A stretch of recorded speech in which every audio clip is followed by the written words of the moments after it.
Parents, we are on segment number 3, and I hope you have enjoyed segment number 1 and segment number 2, because I'm able to have a super good friend with me. I don't even know if I'm pointing in the right direction when this shows up or not, but Mr. Javier Sanchez, and he is professional in his field. He travels all across the United States and internationally, much like I do, talking with different groups and parents, and just a lot of experience and stuff that you've done in life. And I think what has been a benefit for my life, and I'm probably sure on your life as well, is you get to see so many different things and how people do things differently, right? Absolutely. Yeah. What I've learned is, just traveling and talking to new and different people, you find new and different perspectives and new and different ideas and new and different solutions, right, to problems. And it's made a world of difference for me. Yeah, because you get so stuck in one spot that you think this is how it's done because my neighbors are doing it, I do it, and the people next door do it. But then when you travel a little bit and you start seeing how people in Chicago act differently than people in Florida, and it's just a great opportunity.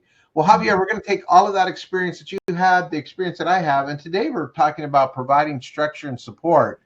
Because again, we're talking with parents, and there'll be some other parents that hear this as well, but parents whose kids are going from 8th grade into high school and that big change that's going to take place. So providing structure and support, we got some 3 tough questions on this one from parents. So let's jump right in. So question number 1 is, what are some effective ways to set up a structured daily routine that works for both parents and teens? Now, teens and parents, man, they have crazy different schedules.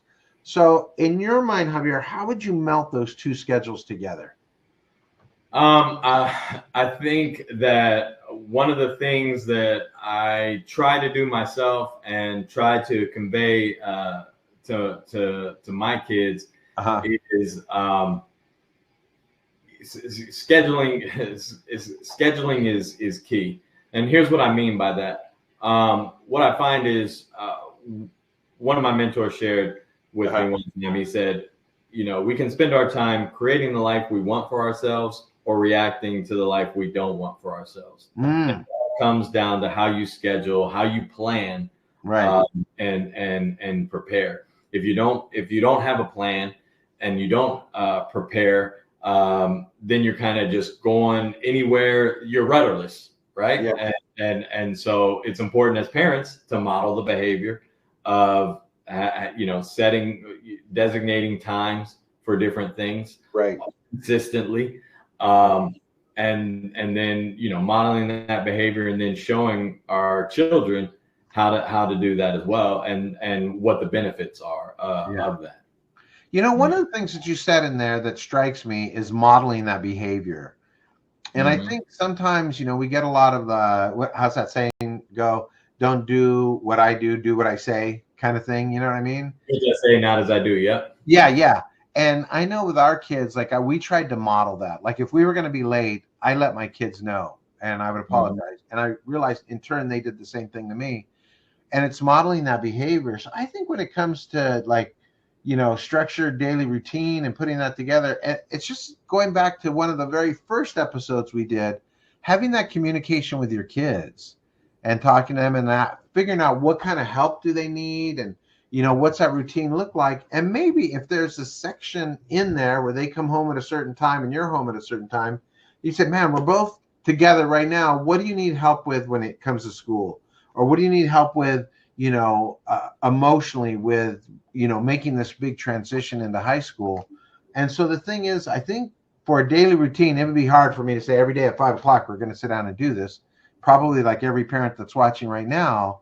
Right. But to know okay, boy, I got an open spot right here. Let's figure out how we can, get together and discuss these things. So yeah, I'm going to say that the answer to this one is going to be communication and trying to figure that out. Right. For sure. And involving your kids in the plan. We support what we feel like we've helped create. So if it's we're communicating, what works for you? What what works for us? And let me share what, as a parent, what I think is going to work for me. But I also care about what is going to work for you. You know, involving them in the plan, you know, you're going to get you're more likely to get their buy-in and support. Oh yeah. Because they feel more responsible for its success. Yeah, that is so. Yeah, that's way better than going 5 o'clock. You better be there. Right. You know what I mean? It's more like, how does 5 work for you? Yeah. All right, good. Second question we got, this big one again. How can parents support their children in managing time effectively, especially with the demands of high school? So how can a parent help their child like be effective time-wise? Yeah, I think the earlier they learn scheduling your success, you know what I'm saying, is what I call it. The better off they're going to be. So yeah, I'm a big fan, a big proponent of writing things down. And so you can see it. So because if you're just thinking about things, they get lost in the thousands of other thoughts going on in your head. Right. So you know, plan your work. You know, but also, you know, make sure you block out time that you know you're going to rest and relax and play. You know, just so you could, when you see it on paper, then it also gives you stuff to look forward to. You know what I'm saying? Oh yeah. And I love the idea of having things to look forward to. And so if you can see it and visualize it, for me, it's more likely to come to fruition. So if I see some playtime coming up, you know, I get excited about that. You remember when we were little, Wizard of Oz came on one time a year. Yes. You know, and we had something to look forward to, and you couldn't wait to do it. And I remember my mom, she was like, you know, Wizard of Oz is on this Saturday at 8 o'clock on CBS or whatever. If you want to watch it, this is what has to happen. Right. You know? I love it. Yeah. And so we had something to look forward to, and we knew what it would take to get there. Nowadays, again, unfortunately, because you just watch anything, anytime, anywhere, you kind of lose that. But it's still, if you can give your kids something to look forward to and then explain to them, have the conversation, okay, this is what it's going to take to get there, you know, then you're helping them create a process that has positive outcomes. Right. I love that, man. Javier, you're on point on all of this because I have just was reading this study not too long ago, and it talked about kids and people my age. And it said kids, time went by real slow, you know, and like Christmas seemed like it took forever to come, or, you know, summer break, or all of those things just felt like they took forever to come. And then my age, it's like, man, I just feel like Christmas is here like a few days ago, you know? Right. And they said one of the things that a person my age loses is exactly what you're talking about, is looking forward to stuff. And so it says when you're looking forward to stuff, it changes time in your brain. So I know we have a big event coming up in a couple of weeks, and I'm looking forward to it. And it just feels like time has slowed down to get there. Right. So with parents, exactly what you're talking about, schedule some stuff. To look forward to. Yeah, to look forward to. And we had to do this with our kids when they got into high school, because of course they got really busy. But we would always schedule some family event. Now, if we did it at the house, the kids were like, oh, okay, you know, family event around the. But if we scheduled it at their favorite place to eat, they definitely were there. Right. And then after a while, they started to bring their friends, and so it gave me an opportunity to get to know their friends as well. So parents, plan some stuff out there that's fun. Plan some stuff out there that brings you together as a family. And then again, exactly what Javier is, plan some stuff like, okay, we're going to sit down and talk about how high school's going. We're going to sit down, and this is going to be the designated time for doing that. So just, you know, mentally prepare for that. So definitely good stuff right there. Last one. I love this one. What advice do you have for parents on stepping into helping without being overly controlling? And the person that sent that, like underline the word controlling with 2 lines. So Javier, what do you think about parents stepping in to help without like taking over and being overly controlling in that? Man, here's how I feel about that. Allow me to grab my soapbox. Okay. No, here's how I feel. I feel like previous generations of parents did everything they could to minimize risk and uncertainty in our lives. Uh-huh. You know what I'm saying? Like, Yeah. remember what our parents would say? We Saturday mornings, we're out the door. First thing, and as soon as cartoons are off, we're out the door. What Right. do our parents say? Be back before the street lights come on. Right. From noon till 7, we were gone, and our parents had no idea where we were or what we were doing. Right? Yeah. Right? Yeah. But they didn't care. It's not that they didn't care. It's just, the nature of the times or whatever. Our parents did everything they could to minimize risk and uncertainty. Mm-hmm. Our generation has done everything we can to eliminate risk and uncertainty in our children's lives. Oh my gosh, I totally see that. Yes. Yeah. And it's to their detriment. And a lot of it is fear driven. I'd have to do a whole parenting workshop to really flesh it out, but a lot of it's fear driven because our parents didn't have 24-hour news cycles that were just feeding them scary information all day, every day. Right. That scared them, it made them to be, created scared parents. Right. We have been fed 24-hour news, negative information, scary information. And so we're so overprotective of our kids. We have eliminated, or we try to eliminate risk and uncertainty, and it's to their detriment because they're not able to develop problem-solving skills. It's harder for them to develop resiliency skills so that when life catches them off guard, because it will, uncertainties will happen, failures will happen, struggles will happen. Right. And they're not able to deal with them as well because, we've done everything to insulate and bubble wrap their life and life experiences. Yeah. So when those things happen, they're like, it blows them off track. Yeah, that is so true, Javier, because when I do my parent trainings, one of the little phrases that I use is we always prepare the road for the kid when it should be the other way around. We should be preparing the kid for the road. Yeah. So there's going to be potholes, there's going to be twists, there's going to be turns, there's going to be a spare tire that somebody lost on the road.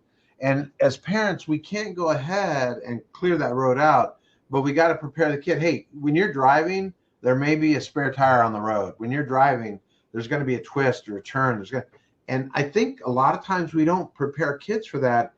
And I know when I worked in a drug treatment program for kids, some of the kids that we had that would come in that were really struggling were kids whose parents have made every decision for them up until the place of their like junior, senior high school. And so they told the kids, when they're coming in, when they're going out, what they're doing. And they made all these decisions for their kids. And then when it got to the place where they had to make their own decisions, they weren't able to do that. Yeah.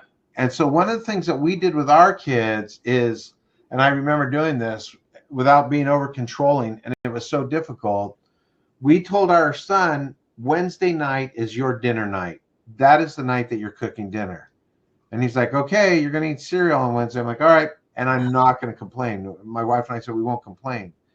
So about the first month, we ate cereal for dinner. 2 minutes before dinner, he was running around, setting up the bowls, bringing out the milk, had the cereal. We ate cereal for dinner for about a month every Wednesday night. And then about week number 4 or 5, I remember him coming up and goes, I hate cereal. I'm like, yeah, we do too. He goes, maybe I'll try cooking something. I'm like, great. Whatever you cook, we're going to eat it. I'm not going to complain. I'm not going to, And so he got really experimental with it, And I come to find out just that one thing that we did with our kid taught my son how to cook. He does a lot of cooking now. Taught him money management because I would tell him, hey, this is back in the day. Here's $20. You buy dinner, that you're going to cook. If you spend 18, you've made $2. And if you spend, 20, then you're out, and he learned money management and all that. So one of the things, and you can agree with this or disagree, however you think on this, is letting kids kind of make some decisions and kind of guiding them with those decisions. Absolutely. Yeah. So that's one of the things that I see. And then every now and then, as the parent, you're going to have to step in and be a little bit controlling. But if you're controlling the entire time, they don't hear it.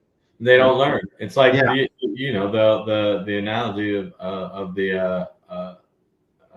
the student driver. The driver's ed. Like put them in the driver's seat, and we're in the passenger seat as an instructor. And what does every driver's ed vehicle have? It's got that extra brake pad. Oh yeah. For us to, because we're a little older, we're wiser, we'll hit the brakes when needed, but we're just there to kind of guide them along the way, but ultimately let them take the wheel. That's the only way you're going to learn how to drive. If the driver's ed instructor just sat there and drove the whole time, what do you learn? Yeah. This is how I make a turn. I love that. That's super easy to understand, and all of that. And parents, as you're watching this, if you have some comments, be sure to put it in the chat right there, and it'll come straight to us. So effective ways, structure daily routine, saying having things to look forward to down the road, having, dinners together as family, having a time where you sit down and go, okay, we're going to talk about high school right now. We're going to talk about your grades. That way kids, can mentally think about that. And one of the things that came to my mind is we would set appointments with our kids. I would never walk in his free time when he's playing video games, go, hey, let's talk about your grades. Because it just was inappropriate. I felt, I would set up a time like, hey, when you're finished playing your games, 20 minutes from now, when game time's over, we need to talk about your grades. And it helped kids on that. And then, support your kids, managing the time between high school and your crazy schedule. And then I love that driver's ed story. Yeah. Put your kids in the driver's seat, but know you have a brake over there that you can use. So, well, good. Javier, anything you want to add to this? Yeah, no, it's just like I said, nobody's perfect as parents.